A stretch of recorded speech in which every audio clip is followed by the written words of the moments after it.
ꯍꯥꯏꯗꯤ ꯇ꯭ꯔꯥꯟꯁꯐꯔ ꯄꯣꯂꯤꯁꯤꯗꯤ ꯂꯣꯏ ꯂꯩ ꯍꯥꯏꯖꯕ ꯇꯥꯏ ꯇꯧꯗꯕ ꯈ꯭ꯋꯥꯏꯗꯒꯤ ꯑꯩꯈꯣꯏꯁꯤꯗ ꯅꯥꯔꯤꯕ ꯂꯩꯅꯥꯁꯤ ꯁꯥꯇ꯭ꯔꯗꯤ ꯌꯥꯝꯃꯁꯨ ꯑꯣꯖꯥ ꯃꯁꯤꯡ ꯋꯥꯠꯄꯁꯦ ꯑꯣꯖꯥꯁꯤ ꯑꯃꯗꯒꯤ ꯑꯃꯗ ꯇ꯭ꯔꯥꯟꯁꯐꯔ ꯆꯠꯈ꯭ꯔꯦ ꯑꯃꯗ ꯐꯔꯁꯨ ꯑꯃꯗ ꯍꯧꯍꯧꯕ ꯑꯗꯨꯅ ꯑꯩꯅ ꯍꯦꯛ MLA ꯀꯥꯖꯔꯛꯄꯗꯒꯤ ꯉꯁꯤ ꯐꯥꯎꯕ ꯏꯖꯨꯀꯦꯁꯟꯒꯤ ꯄ꯭ꯔꯣꯕ꯭ꯂꯦꯝꯁꯤ ꯁꯦꯝ ꯄ꯭ꯔꯣꯕ꯭ꯂꯦꯝꯁꯤ ꯑꯗꯨꯝ ꯍꯥꯎꯁꯇ ꯁꯨꯝ ꯅꯩꯅꯗꯅ ꯂꯥꯛꯑꯒꯁꯨ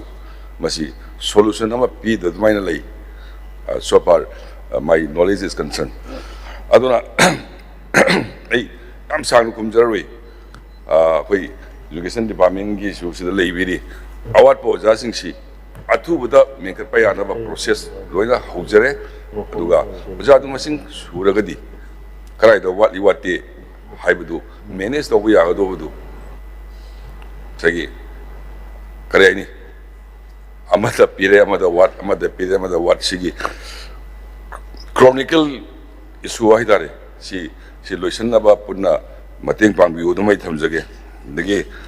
koi honorable na yamna sentiment sona edit college amagi wari libi do koi please note it down duga at the earliest justice sama taunaba honabiu Dabireko. Thank you. Ngatang kumbawa piole. Masagi kendrum puda lebiro onaba member jingse.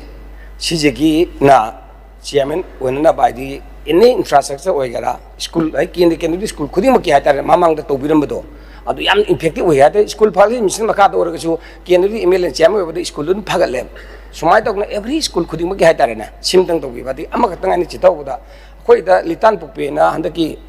irang duda masagi pura border jaga haitarne red zone jaga school je junior school amol lei jabne ko oza se loina transfer to thopi gre aduga amusung pukhau haiba junior school jung oza ani khata lei jab hing lok thopi gre adune ngai se aduga aina haijening di JDO gi report JDO na kana kendra du gi JDO haitarne sina karang gom school oja mayam lai satra mayam lai khang moi report oina transfer posting to bi ya thaw jala aduna ta ara mathak bi tor pusine ba somna pura sarvana sarisi aduna JDU na DI ga AI ga gi mathak lai JDU do mo the full responsibility raga mo na thagat pi rakudo aduna e transfer sim taw misi chumar lamre yungu adu satra kaya lai oja kaya lai hemre hendabra har ga mo de inquiry ma thada bi raga transfer do to bi radi sigi line a sulai le do mande ba na JDU na report bi kale 시제 lokthokpa yaro ang thakale chhatra mesing lei duga sididi oja chhatra laitaba oja mayam le sididi lokthokpi habju tabi dabi sing tangda tobiyo aduga sagi hol kendra humphum sine chairman oidabdo adungdang legislation tobu yaraga di hena education ngasi education section je chodrak poinem ngasi irang thoiba mayam je masi punamak thopjan je hata education section de chawraba mi brain chawalani mai develop lo leradi khana bachana bharto miscommunication to amada thore baduna sikarduna khoi tomna si khoi sana education paibu ga hajiri Honorable Speaker sir khoi walibo jasi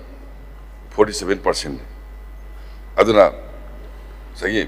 menthong ni jin to busi awaba problem tu wegini ado athubada yarigai athubada